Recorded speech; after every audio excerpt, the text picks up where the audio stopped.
Hello. In response to Kat on Facebook and inspired by my friend Marjorie, who's been sharing a lot more lately, I'm going to make a bunch of videos, I think, or at least one other besides this one. This one, I'm just going to speak briefly about sacral questions and my experience so far.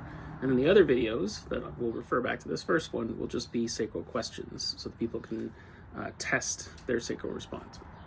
So for this video, I'm just going to explain what I've learned. So I've been in the human design experiment for, I guess, a little over 2 years and taking it pretty seriously, well, very seriously, probably 18 months ago, and then like doubled down 6 months ago.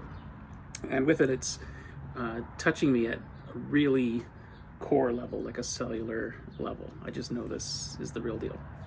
And it's exciting for me and because of what I'm unlocking about myself, but also just by being in alignment with myself, everyone else around me just seems to be benefiting from it. Or maybe I'm benefiting because I'm more authentically me when I show up.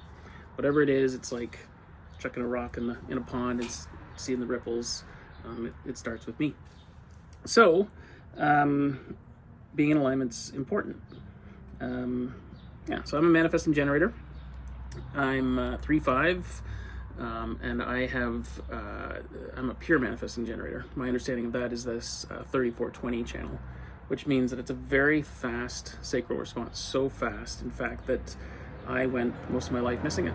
I knew that I had a gut instinct that always sounded and felt right to me, but I actually was so heavily conditioned or vulnerable to my open centers. I have a completely open head and ajna, and a completely open will center, and I feel everything through my solar plexus, and I feel the pressure from my root. So all that combined, plus just this speed at which I went, and a 3/5 upbringing, left me pretty disjointed up until not too recently. So with this 3420 sacral energy and speed, for a year and a half, I had people telling me, well, you're a generator, you're a manifesting generator. Just think in terms of and all that. That just didn't work for me. By the way, the videos that I do after, I think the sacral response will be pretty clear for people. But for me, it was so fast. Mine was like a And I've had a few people help me along the way. Richard Beaumont, Kendra Current, lots of lovely people. But most recently, Leanne Wolf, in a session, just had me kind of like really sink into my chair, and then just kind of imagine like the feeling of being lifted out of your chair, like or right? That 3420 is super fast, and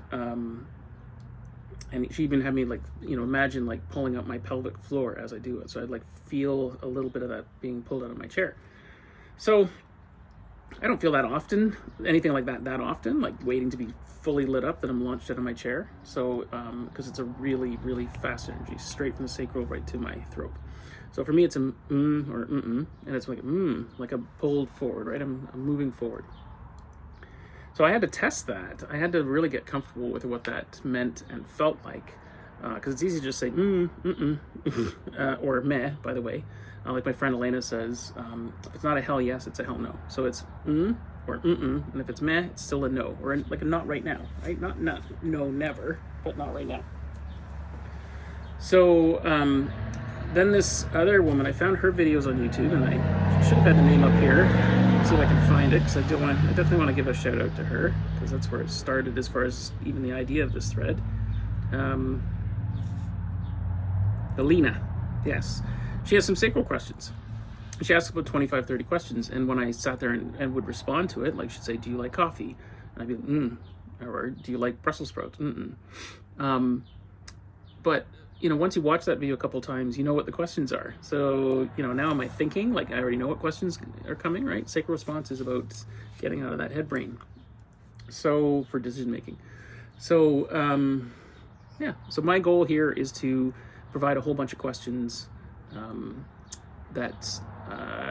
and maybe do it a bunch of times, maybe even eventually under different themes, and help those with a sacral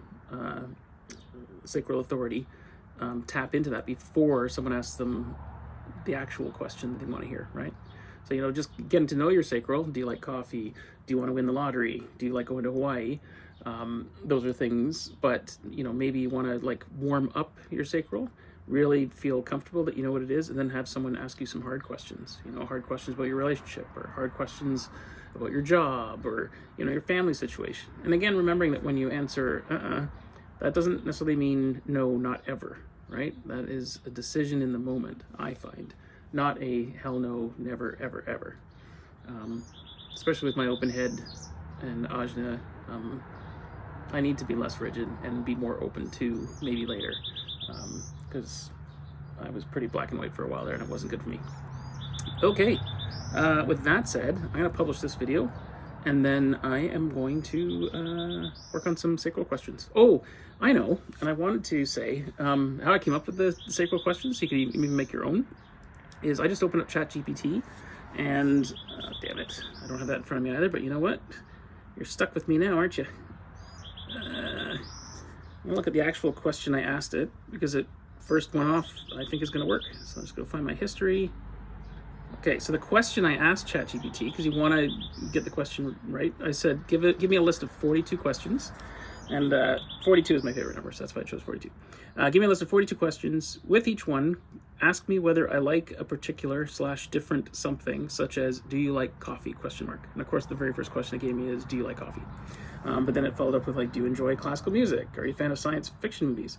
So you could actually create your own sacral questions, maybe even be more specific with your AI experience, your ChatGPT experience, perhaps, and ask it to ask you, like, basically, do you like, or yes, no questions in the theme or topic that you're thinking of. So I hope that helps a lot of people. I hope you have a great day. See you, bye.